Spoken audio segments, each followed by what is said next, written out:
Thanks for tuning in. Ham Talk Live will be on the air shortly. Please stand by.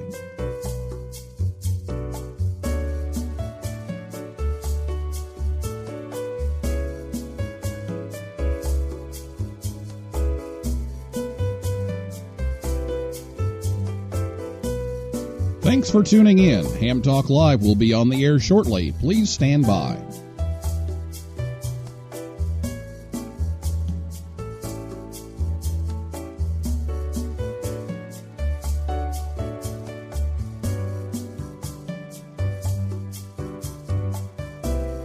Thanks for tuning in. Ham Talk Live will be on the air shortly. Please stand by. This episode of Ham Talk Live is brought to you by Tower Electronics. For cables, connectors, and more, call 920-435-2973 or visit pl-259.com. And by the Ham Station. Get your new radio or antenna by calling 800-729-4373 or go to hamstation.com. It's Ham Radio.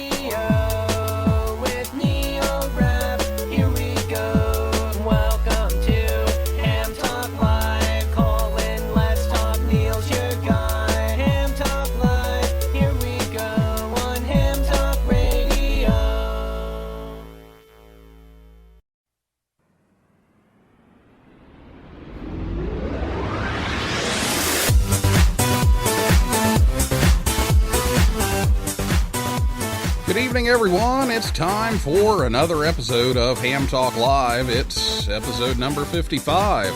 Ham Radio on the International Space Station with Frank Bauer, KA3HDO. Recorded live on Thursday, March 9th, 2017. I'm your host, Neil Rapp, WB9VPG. Thanks for tuning in to this episode of Ham Talk Live. Tonight, we're joined by Frank Bauer, KA3HDO, the International Chair for ARIS, and we'll take your calls live in just a few minutes. Last week, Michael Coulter, W8CI, was here to talk about the new home for the Dayton Hamvention. And if you missed the show, you can listen anytime. Just go over to hamtalklive.com, or you can listen on the podcasting outlets like iTunes, Stitcher, Google Play, TuneIn, SoundCloud. And you can also find us on our YouTube channel. So get your space questions ready to go. After we talk for a while, we'll give you a chance to call in and join the conversation at 812-NET-HAM1. That's 812-638-4261. Or you can Skype us at the username HamTalkLive. You can also tweet us. You can tweet us a question. Right now, if you like, our Twitter handle is at HamTalkLive. So I'll be back with Frank right after this word from the Ham Station right here on Ham Talk Live. This episode of Ham Talk Live is brought to you by the Ham Station. For over 37 years, the Ham Station has sold new and used radios, antennas, accessories, and equipment to hams everywhere. Give Dan or Jeff a call at 800-729-4373 or order online at hamstation.com. Ham Station carries all the major brands like ICOM, Yaesu, and Kenwood, and they have a wide selection of radio scanners, MFJ accessories, Heil sound products, amplifiers by Mirage and Ameritron, Cushcraft antennas, and more. Easy online ordering is at hamstation.com or call 1-800-729-4373 to place an order and talk it over with the experts. The Ham Station, proud to sponsor this episode of Ham Talk Live. Sorry for the delay. Your host, Neil Rapp, is reading a book on anti-gravity, and he just can't put it down. Now, here's more Ham Talk Live.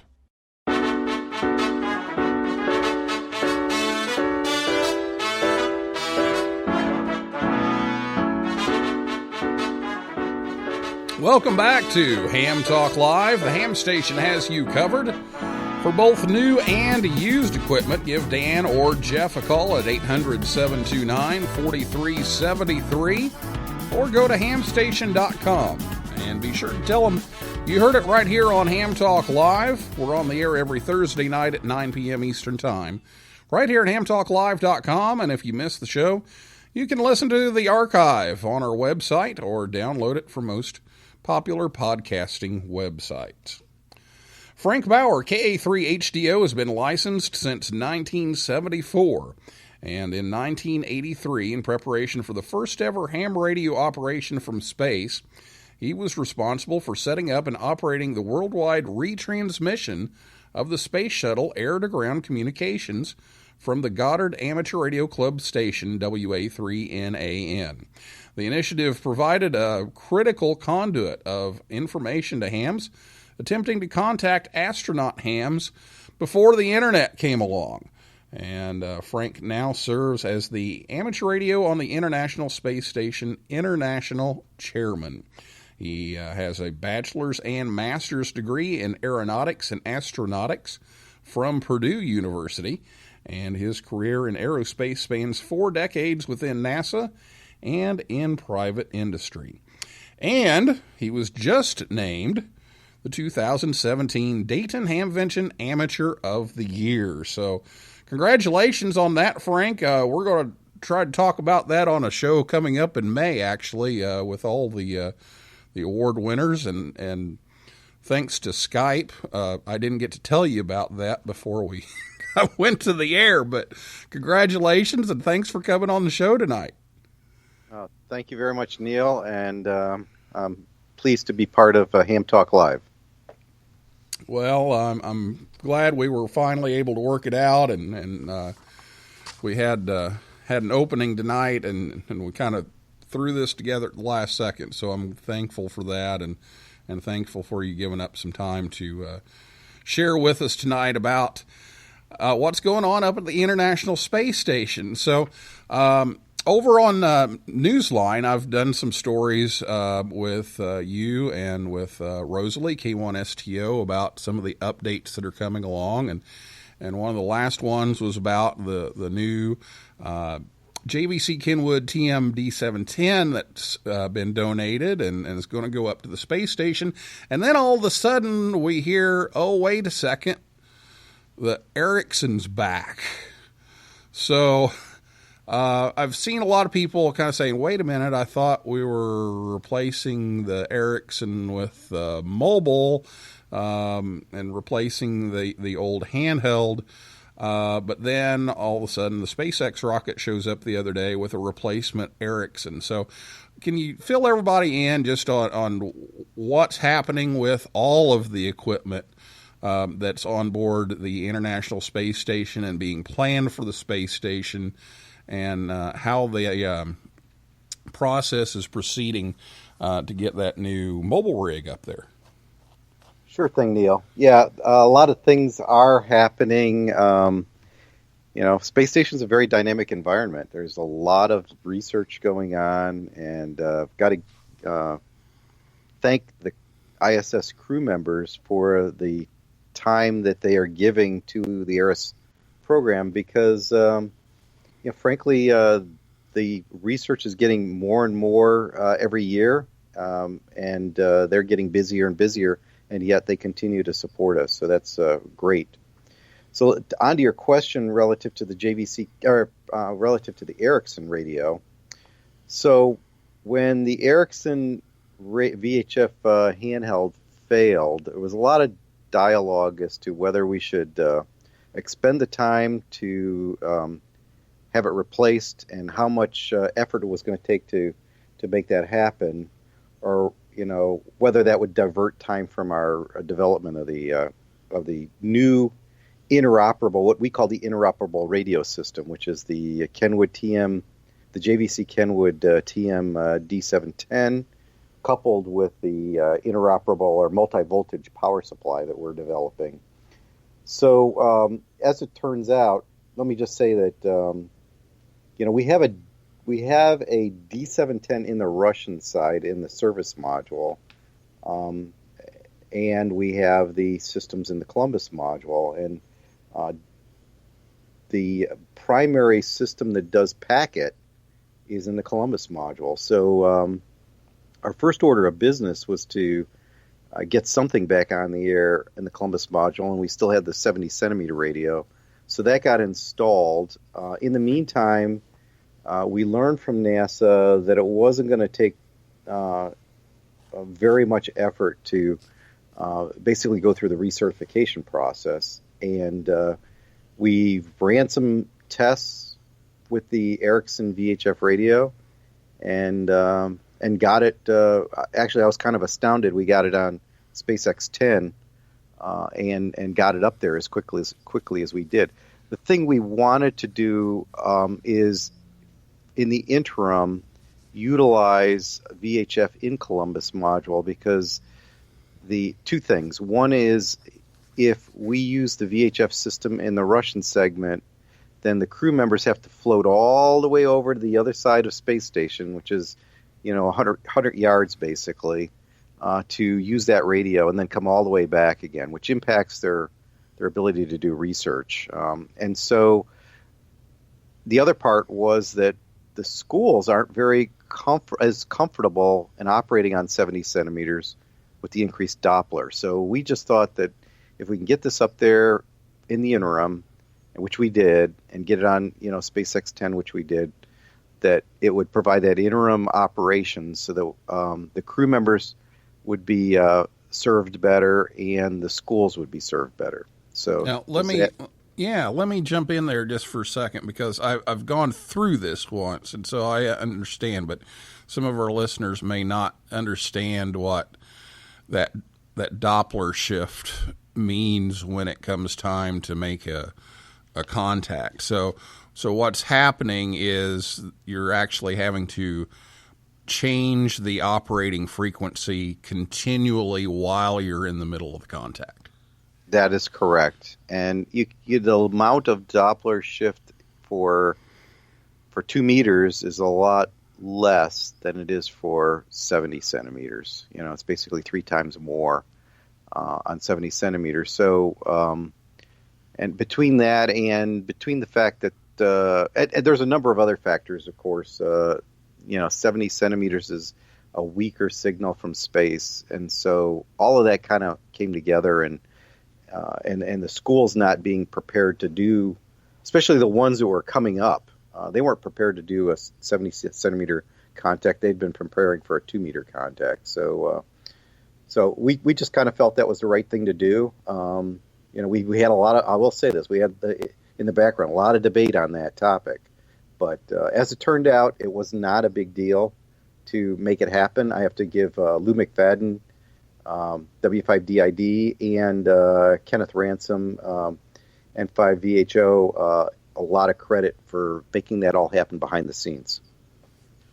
Okay, very good. So we've got the new Ericsson VHF rig up there, so the UHF can be put back away, back on VHF until the Kenwood gets there. So update us on where things stand with the Kenwood Mobile. Okay, so as I said, what we're developing is a system that can be interoperable across all of space stations. So we're building a multi-voltage power supply, and we've been working with JVC Kenwood on a significant modification of the Kenwood radio of the D710 to operate most efficiently in space and on space stations. So the idea is, what we're planning on doing and what we are working on is to certify this system to operate in all segments of space station. Right now, we're operating an Ericsson radio in the Columbus module and a Kenwood radio in the Russian side, in the Russian service module. Training is different, operations are different, and things like that. And if there's a failure, it's hard to move things around. So the idea is we want to have a system that can be operated anywhere. Where we are on that is we had a very big and very positive a test at the NASA Johnson Space Center just a couple weeks ago with the prototype of the power supply. And that that prototype passed all of the requirements on the Russian side, the U.S. side, and the European side.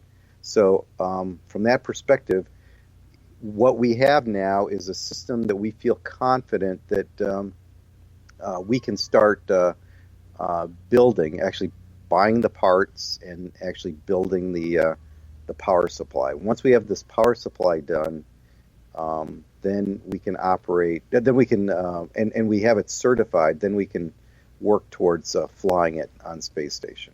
And the reason for all the different voltages is because the Russian modules have a different power standard than the American side. That is correct. So the Russian side runs off of 28 volt DC, and the U.S. side runs off of 120 volt DC. And so we have different potential different inputs, different connectors, depending on where you are in space station that you would use for both 28 volt and 120 volt DC. The other thing is, space station can't handle a mobile rig, and that's been our biggest issue. Is that we need the 13.8 volt DC outputs, and so what we've got now are four output capabilities that can do a lot of different voltages: 28 volt, 13.8, and 6 volt to support our SSTV system. And we're going to have 4 ports on this power supply that are USB 2.1 amp ports that we can use for tablets and things like that in the future. So this system is being built for today's system as well as the future system. And as you know, in any situation, having the ability to plug in systems is critically important.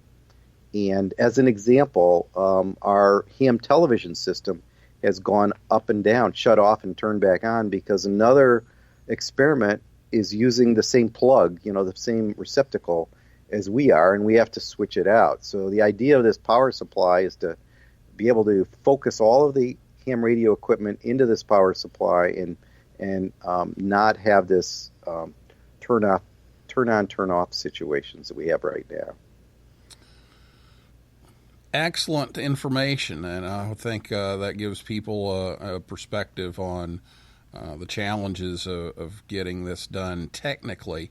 So let's talk about some of the challenges financially of making this happen. So why is it the cost so high to get this radio certified, even though the radio has been donated? It's the certification and getting this power supply build and everything. So why is cost so high on that? And then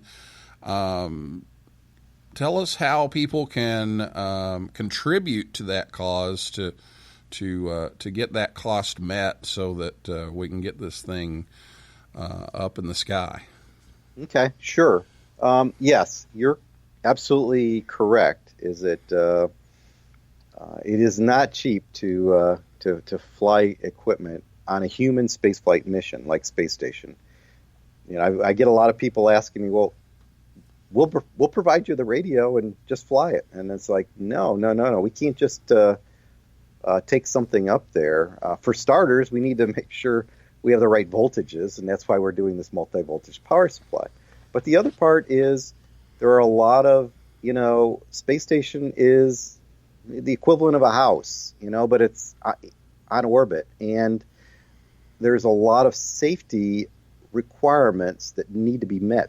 I mean, literally thousands of requirements that need to be met, and basically hazard reports that need to be generated, and tests that need to be run to validate things like making sure that the temperature of anything in space environment, which is different than on the ground because in microgravity you don't have convection, that the thermal doesn't actually cause a heating that would actually be above what would actually hurt an astronaut.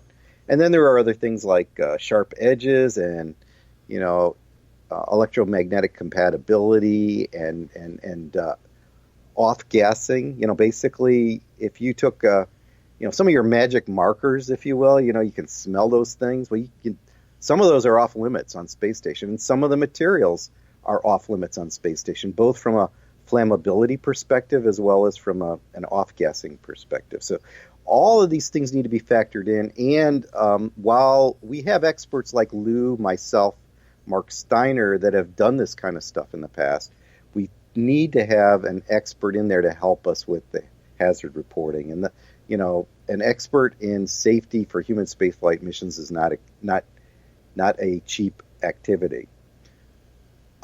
And just to give you an idea of the costing of hardware, let me just say that we just did a cost analysis, not a cost analysis, we actually did a cost inventory for the multi-voltage power supply. Now that NASA has said that what the prototype we've developed would satisfy their requirements from an EMC perspective, electromagnetic compatibility perspective, we've put the whole parts list together, both for the mechanical and the electrical pieces. And bottom line, for the whole system, for one unit, just for parts, is about $5,500. Now, what you need to understand is, think about what we're trying to build here. What we end up building are 10 units, not one, but 10. We need 2 flight units to go into the modules. We need one in the Columbus module and one in the Russian service module. We need 2 backup units, 2 flight backups in case one of them fails. We need training units in Russia and the United States. We need testing units in the United States and Russia. We need engineering evaluation units. If there's a failure or something like that, we need to have a very high fidelity unit for that. So bottom line is what we've come up with are on the order of 10 items that we need to build. Then we have the certification and the testing. And all of that gets into the certifications on the order of between $80,000 and $120,000 just by itself. So it all adds up. It sounds like a lot of money because it is. And what I would say is that every little bit helps. Basically, we have right now an incentive for anyone that donates, and you can go to the amsat.org website, www.amsat.org. If you go on there, on the right-hand side, there's a donate button for ARIS. If you donate $100 or more, we will provide you an ARIS challenge coin, one of these little coins that is a memento for your support to the program. If you know of if you are in a small or large business and they'd be interested in giving us a grant, I would suggest they contact me directly, and I will work with those individuals. But I will say that every little bit helps, and I want to remind everybody that when we produce and build and fly these systems, what we're going to have is a much more powerful radio system that's on the Columbus module than we have today. 25 watt versus what's up there now, which is a 5 watt radio. So it'll be much stronger. The packet system will be much better. We're going to have voice repeater capabilities that will be we can use key down, because we've modified the radio to handle the thermal requirements, and key down continuously, if you will, for the repeater. We're going to have a lot of new capabilities on there, and much more stronger system that hams can use, as well as the voice capability for the schools. Does that help? That does. So go to amsat.org and click on the link there for donate to ARIS, and help out as much as you can. And again, if you know someone who can facilitate a larger grant, you can contact Frank directly. And how should they get a hold of you? The best approach is use my call sign, KA3HDO. and you can either use at amsat.org or you can use verizon.net. Either one of those will work for me.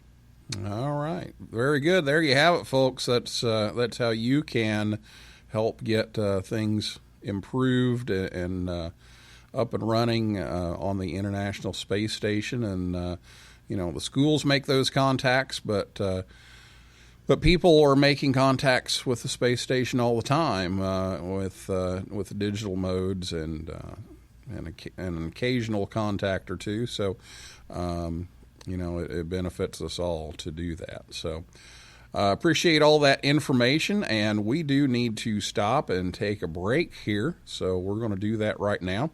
But we'll come back, and we're going to take your calls. So give us a call. 812-NET-HAM1 is the phone number, or send us a tweet. You can tweet us at Ham Talk Live if you have a comment or a question for Frank.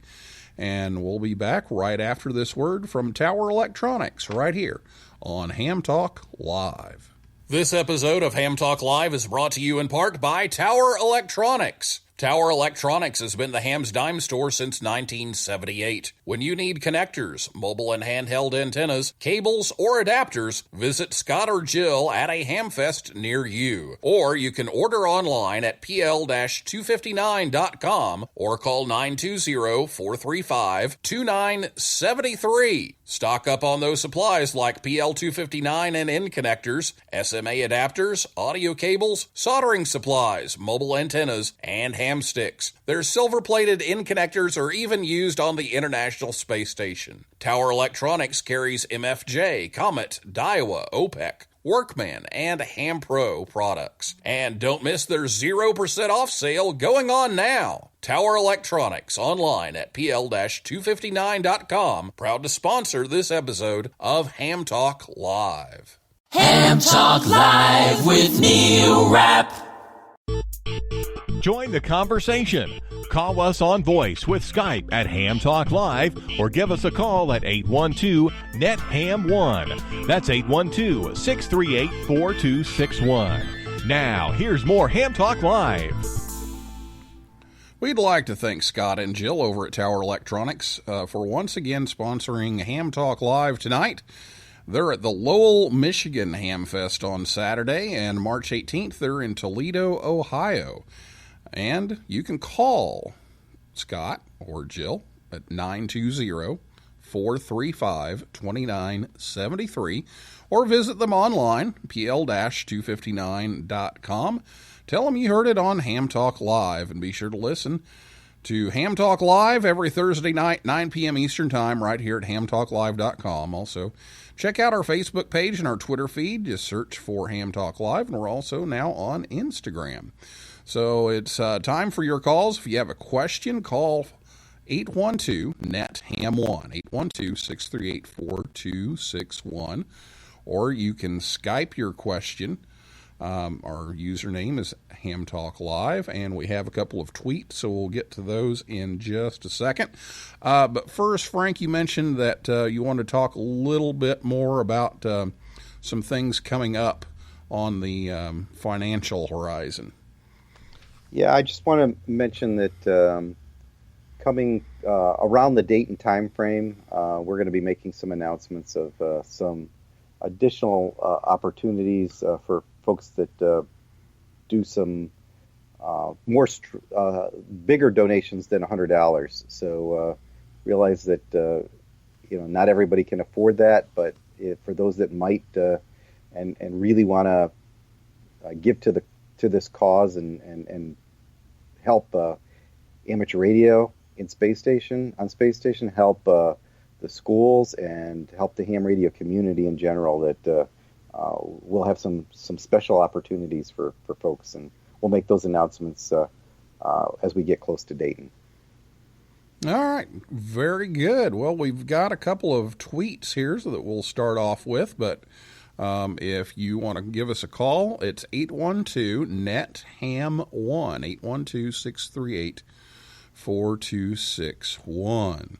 Our first tweet comes from KM0MMM, and he wants to know, did the ISS to school contact on March 1st fail? He only heard the ISS, NA1SS, and didn't hear the school. So did that work out okay, Frank? Yeah, I can explain that. Yeah, we did have a failure.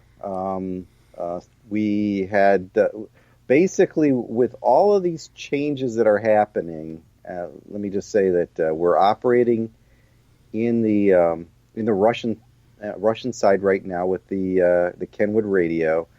With all these changes that are happening in the crews, one of the things we have done was we asked the crew to program the radio in the service module to make it easier for them to operate, and there were a little bit of some glitches that went along with that. So it was, basically that contact failed, and we're working towards giving them an opportunity again.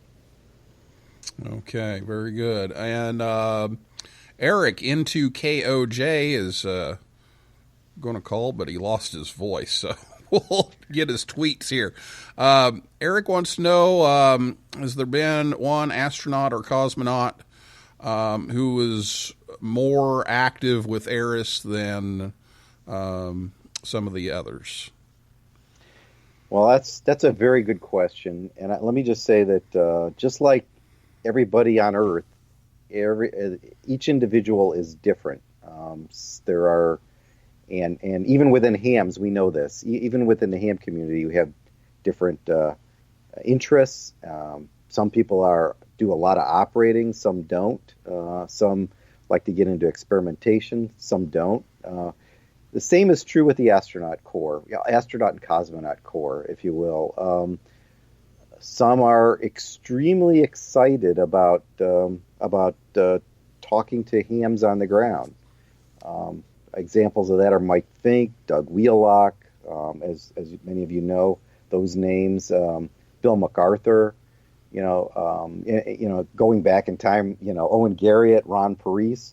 Those individuals are really dedicated ham operators that really want to get in and talk to people on the ground.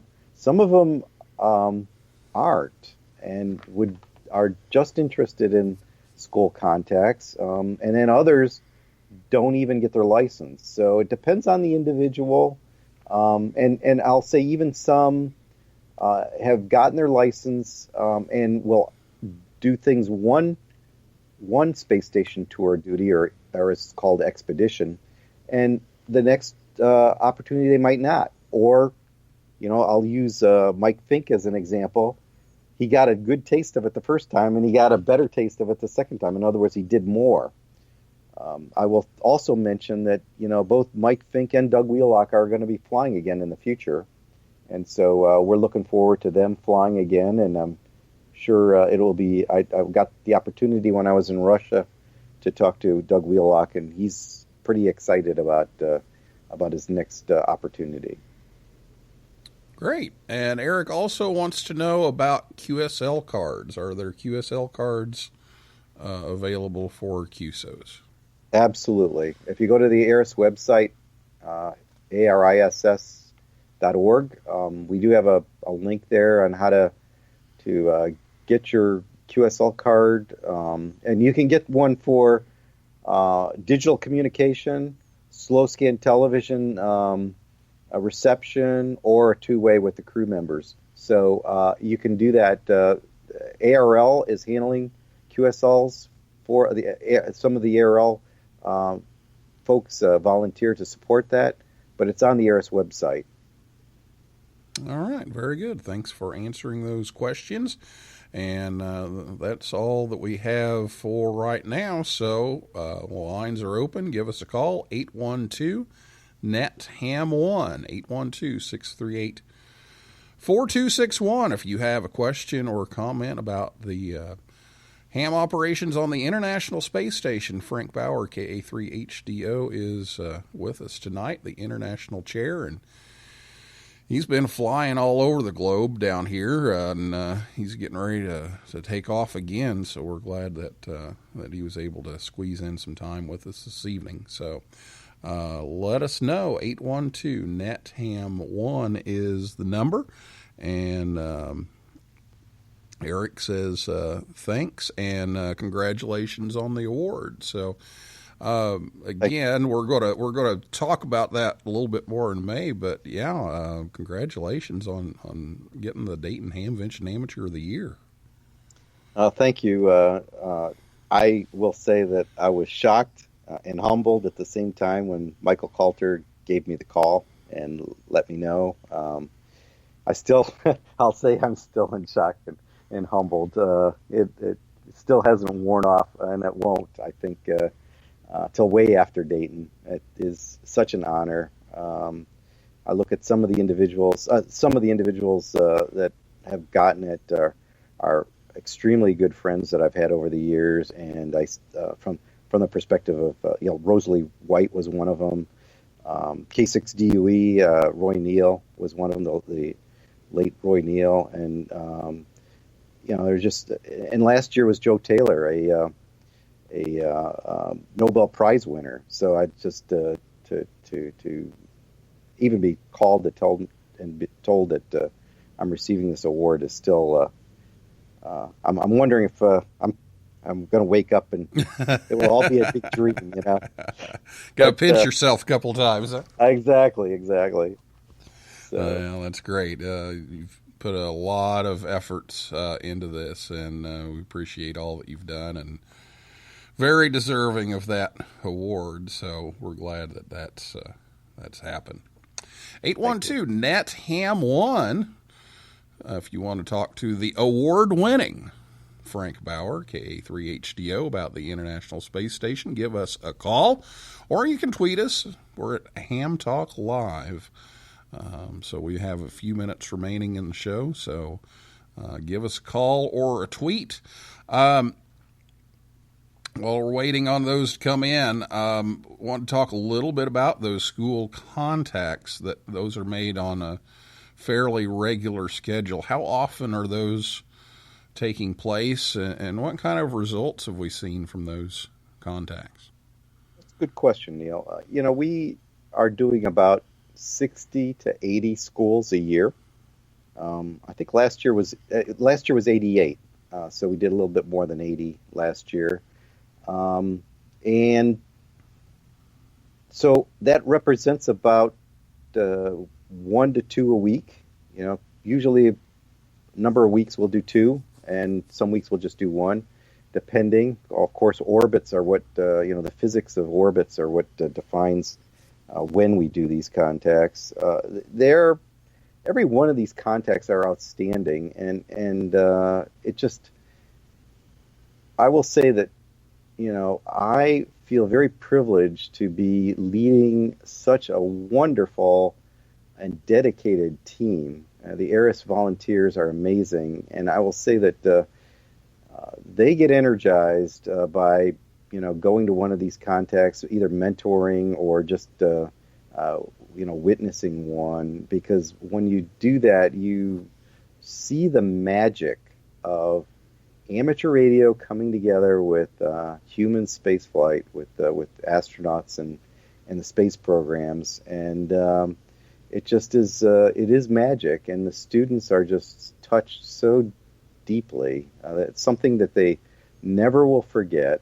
And above and beyond the fact that they're inspired that way, they go through so much in preparation for these contacts from an education perspective. They learn about orbits. They learn about ham radio.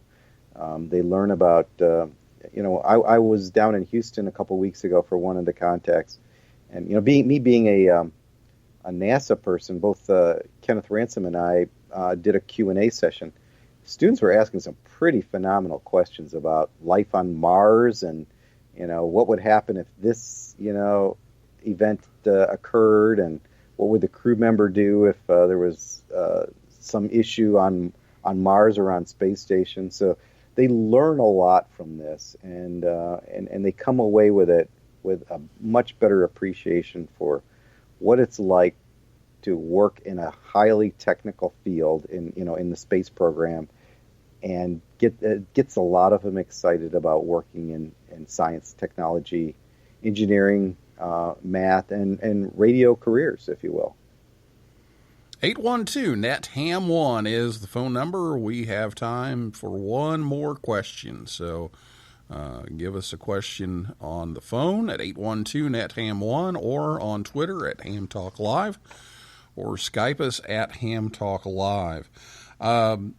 The school contacts, you've been talking about are great, and we were able to do one spontaneously. We didn't get the scheduled ones, but fortunately we got a hold of a space tourist. But what about everybody else? How can people make a contact on their own? And that may need to be digital. So tell us how that would work if somebody just wants to try to contact the space station. Yeah, the easiest thing to do, and you brought it up, is the digital capabilities. We have APRS, and one of the things you can do. This is the way I communicate it to the students so that they understand it. Is APRS, basically, you all know this. You can send a little message up, and I refer to it as like a Twitter or an instant messenger type message that people can send up to the space station. It gets digipeated down, and you can receive it back on your radio system, as well as it's on the network, the website where you can actually see your signal come back, as well as everyone else. And frankly, people have conversations when space station comes overhead. Little ones. You can't do a whole big conversation, but you can send little messages here and there, like you would a Twitter message or an IM type of message. So that's I think the easiest, and frankly, if someone wants to learn the complexities of orbits and things like that, that's a great one. Another thing people can do is on the ARIS website, as well as some others like ISS Fan Club, we publish when we're going to be doing a school contact ahead of time and have all the questions online. So you can grab those, tune in on 145.80 with your radio. Handheld, you can hear part of it, but if you've got a little bit of a gained antenna, makes a huge difference, and pick it up. We also are doing occasional slow scan television activities. We're trying to work with our Russian colleague right now and doing one in the next month or two, and we'll provide that information. But there's a lot of different things you can do. And then when you have the crew members like Doug Wheelock, Mike Fink, or Bill MacArthur as examples, doing the two-way voice contacts are the ultimate. Everybody wants to do those, and we'd love to do them all the time. But it's only those special astronauts that want to do those kind of things. Well, unfortunately, Frank, we are out of time, but thank you so much for coming on and sharing all that with us. And we look forward to seeing you at Dayton, and maybe we'll talk to you about the award show we're going to do here. And hopefully you'll be able to participate in that as well. So thanks a lot. All right. Thank you very much, Neil, and thank the whole Ham Talk Live community. All right. That is a wrap for this week's Ham Talk Live. Thanks to Frank Bauer, KA3HDO, and everyone out there in cyberspace for listening and tweeting in. And invite you back next Thursday night at 9 p.m. when Rob Macedo, KD1CY, and Lloyd Colston, KC5FM, will be here to talk about the Voice over IP Hurricane Net. And for a list of all of our upcoming guests, be sure to visit hamtalklive.com. So for now, this is Neil Rapp, WB9VPG, saying 7375, and may the good DX be yours.